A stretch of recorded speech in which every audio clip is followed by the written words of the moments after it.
పాలనపై బీఆర్ఎస్ ఎమ్మెల్యేలు అసహనం వ్యక్తం చేశారు.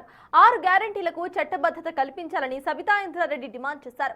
పంటలు ఎండిపోతున్నా రైతు బంధు జాడలేదని, 2 ఏళ్ల పాలనలో అభివృద్ధి శూన్యమని మండిపడ్డారు. అటు 2 లక్షల ఉద్యోగాల ఊసే లేదని తలసాని ధ్వజమెత్తారు. కాంగ్రెస్ వైఫల్యాలను అసెంబ్లీ వేదికగా నిలదీస్తున్నామని గులాబీ నేతలు హెచ్చరించారు.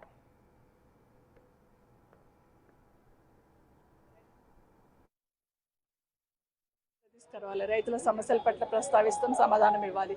రైతు బంధు లేదు, రైతులు చనిపోతుంటే పట్టించుకోవట్లేదు, రిటైర్డ్ ఎంప్లాయీస్ బెనిఫిట్స్ లేవు, నిరుద్యోగ సమస్య ఏది ఉందో జాబ్ క్యాలెండర్ లేదు, మహిళలకు సంబంధించిన సమస్యల మీద ప్రస్తావన లేదు. ఇవన్నీ కూడా ప్రశ్నిస్తాం, సమాధానం. అసెంబ్లీలో అడుగుతారేమో మాకు అట్లాంటి నిర్ణయం ఏం లేదు, మాకు గ్రేటర్ హైదరాబాద్ విభజించాలని లేదు, విస్తరించాలని లేదు అన్నారు గతంలో అడిగితే. కానీ ఒక నైట్ కూర్చొని ఇష్టం వచ్చినట్టు విభజించేశారు. అసెంబ్లీకి రండి మాట్లాడండి అంటుండే. మేము వస్తున్నాము, మాట్లాడడానికి ఛాన్స్ ఇవ్వాలి. మాట్లాడితేనే కదా ప్రజలకు అర్థమవుతుంది ప్రభుత్వం ఏం చెప్తుంది, ప్రజలకు ఏమి ఇబ్బందులు ఉన్నాయో చర్చించడానికి సిద్ధంగా ఉంటేనే అసెంబ్లీలో టైం ఇవ్వాలి, ప్రతిపక్షం టైం ఇస్తే డెఫినెట్గా ప్రజల పక్షాన నిలదీయడం జరుగుతుంది.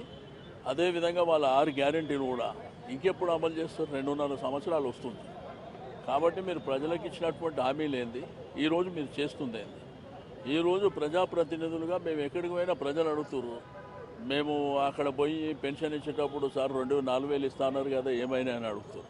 తులం బంగారం కళ్యాణ లక్ష్మి షాదీ ముబారక్ చెక్ ఇస్తే తులం బంగారం ఏదని అడుగుతారు. కాబట్టి ఇవన్నీ విషయాలలో ఒకవైపున రైతాంగం కానివ్వండి, బీసీలకు 1,00,000 కోట్ల బడ్జెట్ పెడతామని చెప్పారు.